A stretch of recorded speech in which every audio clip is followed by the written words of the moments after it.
జోరున వర్షం పడుతున్న ఒక చీకటి అడవి. మెరుపులో ఒక దుల్చకాయుడు కనిపిస్తాడు. అతని ముఖం కనిపించదు. పులిలా వేగంగా నేర్పుగా కదులుతున్నారు. అతడే మన హీరో విరాజ్. విరాజ్ ఆయుబాలు పట్టుకున్న పందిని చటుకున్న కింద పడేస్తారు. ఒక్కొక్క దెబ్బ అత్యంత బలమన్నది.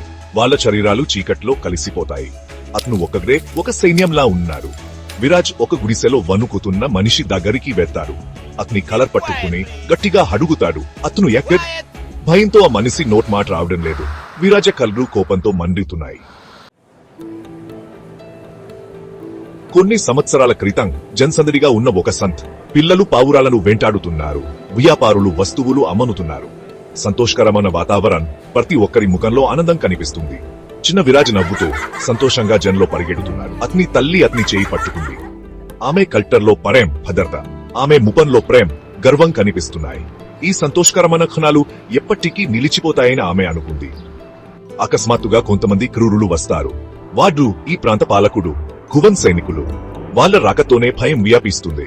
కువన్ ప్రజలను భయంతో, అంచివేతతో పరిపాలిస్తాడు. అతనికి సంపూర్ణ విధేయత కావాలి. ప్రజలు అతని ఆదేశాలను పాటించకపోతే తీవ్ర శిక్షలు ఎదుర్కొంటారు. కువన్ సైనికులు అమాయక ప్రజలపై దాడి చేస్తుంటే విరాజ్, అతని తల్లి భయంతో చూస్తున్నారు. వారి హృదయాలు భయంతో నిండిపోయాయి. ఎక్కువ పన్ను కట్టందుకు ఒక మనిషిని కొడుతున్నారు. ప్రజలు భయంతో చూస్తున్నారు. ఒక యువతిని బలవంతంగా ఈచుకెళ్తున్నారు. ఆమె కేకలు సంతంతా ప్రతిధ్వనిస్తున్నాయి.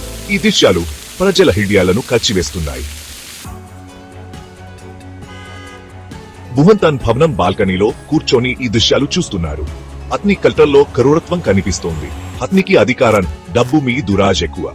భువన్ చూపు విరాజ్ తల్లై మీద పడుతుంది. ఆమె అందం, ధైర్యం అతన్ని ఆకర్షిస్తాయి. అతను తన సైనికులకు సంకేతం చేస్తాడు.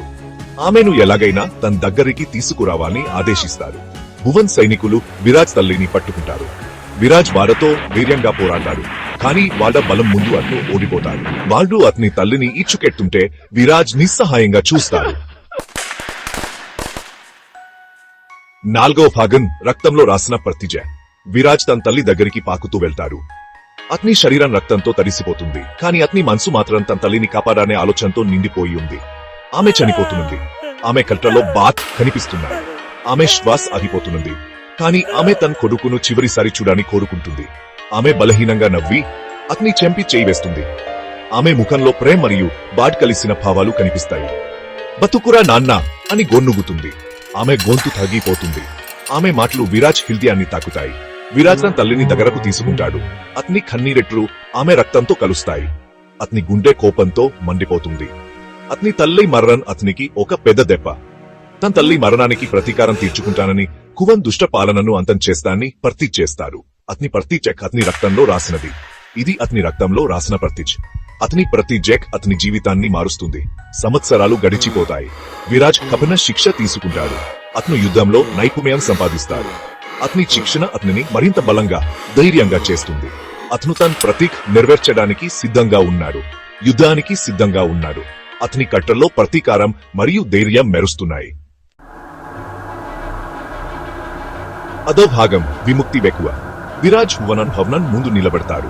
అతని కట్టలో ప్రతీకారం, హృదయంలో ధైర్యం. ఒక్కడే ఒక సైన్యంలా భువన్ సామ్రాజ్యాన్ని ఎదుర్కోవడానికి సిద్ధంగా ఉన్నాడు. అతని ప్రతి అడుగు ధైర్యం, ప్రతి శ్వాస ప్రతీకారం. అతను భువన్ కపలాదారులను ఓడించి లోపలికి వెళ్తారు. ప్రతి దెబ్బ అతని కోపాన్ని, బాధను వ్యక్తం చేస్తుంది. ప్రతి దెబ్బ అతని కోపాన్ని, బాధను వ్యక్తం చేస్తుంది. అతని కళ్ళలో అగ్ని, చేతుల్లో శక్తి. విరాజ్ చివరికి భువన్ ని సింహాసన మందిరంలో ఎదుర్కొంటాడు. అతని కళ్ళలో ప్రతీకారం, హృదయంలో ధైర్యం. నువ్వు నా నుంచి అన్ని లాక్కున్నావు అని విరాజ్ కోపంగా అంటాడు. అతని స్వరం ప్రతీకారం, అతని మాటలు అగ్ని. ఈ రోజు నీకు శిక్ష తప్పదు. భువన్ నవ్వుతాడు. నన్ను ఓడిస్తాననుకుంటున్నావా? నీలాంటి చీమ నన్ను ఏం చేస్తుంది అని అంటాడు. నీలాంటి చీమ నన్ను ఏం చేస్తుంది అని అంటాడు. విరాజ్ తన కోపాన్ని అదుపులో ఉంచుకుంటూ యుద్ధానికి సిద్ధమవుతాడు. ఇద్దరి మత పీకర్ యుద్ధం మొదలవుతుంది. ప్రతి దెబ్బ, ప్రతి కత్తిపోటు వారి కోపాన్ని, ప్రతీకారాన్ని వ్యక్తం చేస్తుంది.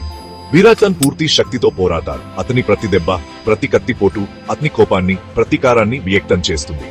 చివరికి అతను భువన్ ని చంపి అతని దుష్ట పాలనను అంతం చేస్తాడు. సూర్యుడు ఉదయిస్తున్నాడు. అతని కళ్ళలో శాంతి, హృదయంలో విజయం. భువన్ భవనం శైలాలపై సూర్యకిరణాలు పడుతున్నాయి. విరాజ్ అక్కడి నుంచి వెళ్లిపోతాడు. వెనక్కి తిరిగి చూడడు. అతని కట్టల్లో శాంతి, హృదయంలో విజయం. అతను తన తల్లి మరణానికి ప్రతీకారం తీర్చుకున్నాడు. తన ప్రజలను విడిపించారు. అతని కట్టలో శాంతి, హృదయంలో విజయం. ఇది కేవలం ప్రారంభం అని అతను అంటాడు. విప్లవం ఇప్పుడే మొదలైంది. నా ప్రజల కోసం, నా తల్లి కోసం నేను పోరాటాను.